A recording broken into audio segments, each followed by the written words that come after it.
কুষ্টিয়ায় আবারও চাঞ্চল্যকর ঘটনা।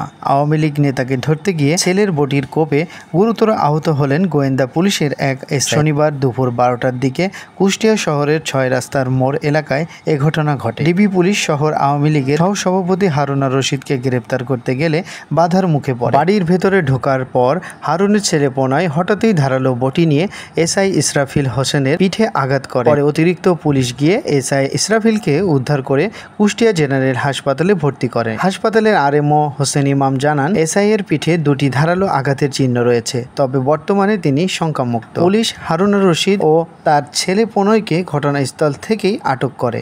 ডিবি পুলিশের ওসি মুরাদ হোসেন নিশ্চিত করেন, সন্দেহভাজন একজন আসামিকে ধরতে গিয়েই এই হামলার ঘটনা ঘটে।